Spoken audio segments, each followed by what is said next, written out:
Olá pessoal, tudo bem com vocês? Na aula de hoje nós vamos dar início a um novo estudo do livro didático, que é a unidade 4, que vem falando sobre os Estados Unidos e o Canadá. Na aula de hoje, especificamente, nós falaremos somente sobre as características econômicas dos Estados Unidos. E esse conteúdo encontra-se presente entre as páginas 102 e 106. Do ponto de vista geral, né, quais são as principais características dos Estados Unidos? Então, esse país é o terceiro maior país do mundo, então ele apresenta uma grande extensão territorial. E além das suas terras contínuas, né, como vocês podem verificar aí na imagem, existem também outros territórios que pertencem aos Estados Unidos em terras descontínuas, que no caso aqui é o território do Alasca e o Havaí. Tá certo? Esse país ele é banhado por 3 oceanos, né? O Oceano Atlântico na porção leste, o Pacífico na porção oeste e o Glacial Ártico aí na porção norte. Com relação ao relevo, cabe destacar aqui algumas formas mais relevantes. Então, na porção leste encontram-se os planaltos desgastados, né?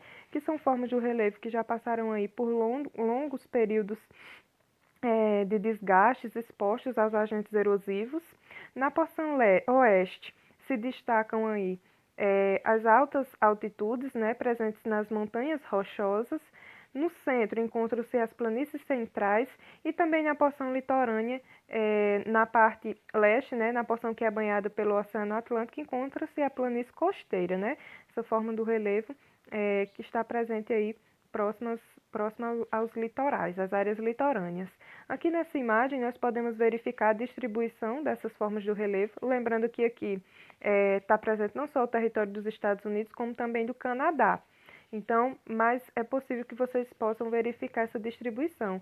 Então, a planície costeira, ali banhada pelo Oceano Atlântico, os montes Apalaches, né, que estão aí presentes nos planaltos antigos e desgastados, as planícies centrais, que são essas áreas que estão no centro, que estão representadas por amarelo e esse tom de verde mais claro, e a montanha rochosa, né, as montanhas rochosas que se encontram aí na porção oeste do país.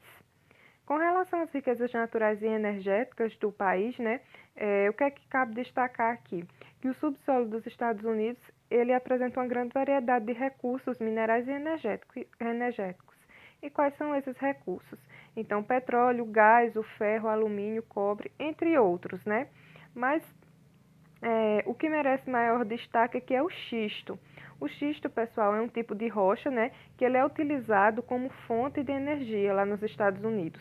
Então, essa rocha, né, ela é rica no material oleoso, que quando ela é aquecida, né, aí numa temperatura elevada de 500 graus, libera óleos e gases, e esses óleos e gases eles podem ser refinados e utilizados como fontes de energia, tá certo? Pode ser transformado em gases e combustíveis.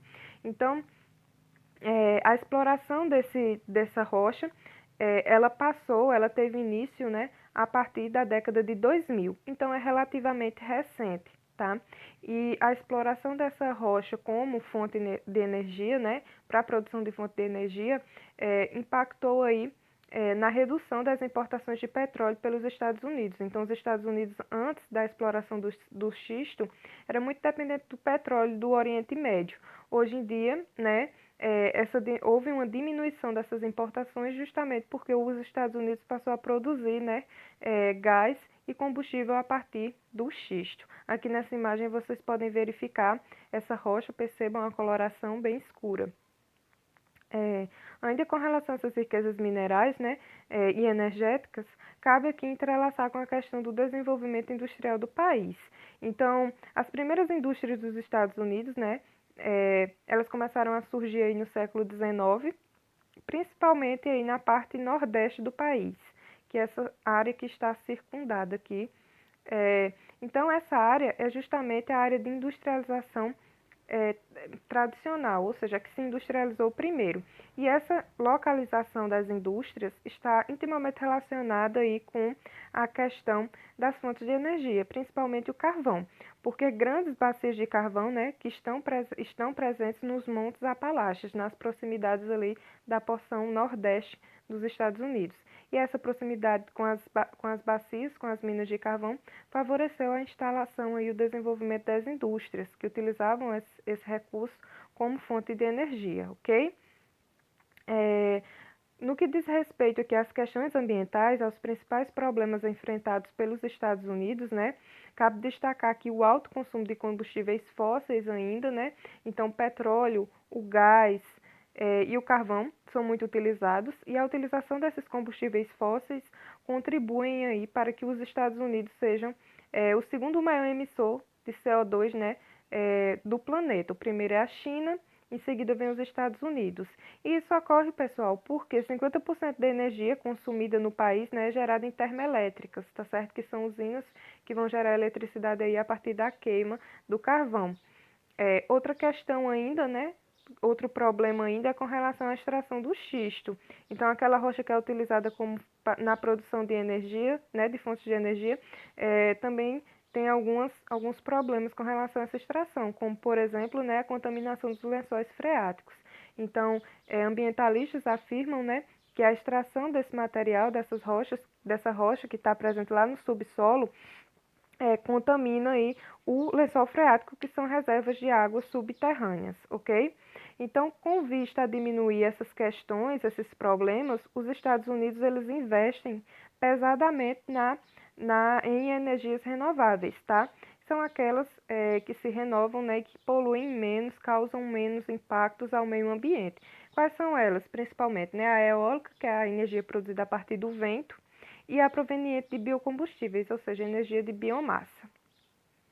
Com relação às atividades econômicas, né, ganha destaque aqui nos Estados Unidos a indústria e a agricultura, tá certo? Então, essas duas atividades desenvolvidas lá são caracterizadas, né, como as mais modernas e produtivas do mundo, tá certo? Então, utilizam aí um alto grau de tecnologia. Essas áreas industriais, né, cinturão industrial, então, existem as áreas tradicionais, que no caso aí da industrialização é a parte nordeste do país, né, e quais foram as indústrias que se desenvolveram nessa porção dos Estados Unidos? A siderúrgica, a química, a metalúrgica, a automobilística e a eletrônica. Então, essas indústrias presentes na porção nordeste do país é a indústria tradicional, a que se desenvolveu inicialmente, que está presente nesse cinturão industrial, ok? Prosseguindo aqui, na porção nordeste também, né, dos Estados Unidos, encontra-se o maior centro financeiro do país, que é Nova York, e também a capital, que é Washington, tá certo? Então, essas duas importantes cidades encontram-se localizadas na porção nordeste do país, que é a mais industrializada. Mas além dessa indústria tradicional, existe a indústria recente, que foram as indústrias que começaram a se desenvolver, né, em tempos mais recentes. Então, aí, a partir de meados do século XX. Então, após a Segunda Guerra Mundial, né, a partir de 1945, os Estados Unidos eles passaram a investir em obras de infraestrutura para desconcentrar, né, a indústria que se concentrava principalmente no Nordeste. Então, eles começaram a investir em infraestrutura para dinamizar novas áreas, para que essas indústrias elas pudessem se instalar em novas áreas. E quais são essas áreas? A porção sul e a porção oeste do país.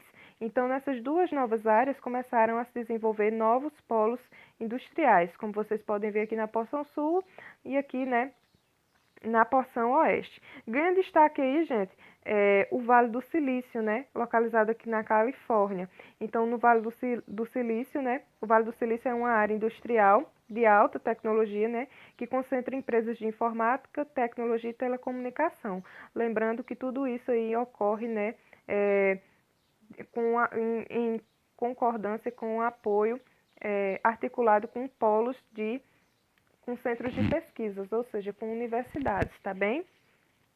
Prosseguindo aqui agora com relação à agricultura, alguns pontos merecem destaque, né? Então, essa agricultura dos Estados Unidos, ela é intensiva e ela é altamente mecanizada. É a mais produtiva do mundo, tá certo, pessoal? Então, utiliza aí grandes tecnologias, apresenta um alto grau de mecanização, tecnologia, né? E uma grande quantidade de insumos. Então, apesar de ser uma atividade aí, apesar dos Estados Unidos apresentar a agricultura mais produtiva do mundo, essa atividade só emprega 2% da população economicamente ativa do país, né? É a PEA. Então, Isso indica o quê? Essas atividades ela é desenvolvida principalmente por máquinas e não pela mão de obra humana, né? Exige pouca mão de obra humana. O país é o maior exportador mundial de alimentos e o que ganha destaque aí são os grãos, né? O trigo, soja e o milho. Nessas áreas de agricultura se destacam os belts, os cinturões, né? Onde ocorrem diferentes cultivos. Então, existe o cinturão de laticínios, né? Que é uma área mais destinada à pecuária, à criação de gado, né? Para a produção de laticínios. Também tem o cinturão do trigo, né? O cinturão do milho e o cinturão do sol, tá? Então, aí nessa imagem, vocês podem verificar a distribuição desses cinturões, né? E suas respectivas produções, ok? Então, pessoal, por hoje, nossa aula vai ficando por aqui. Até a próxima aula.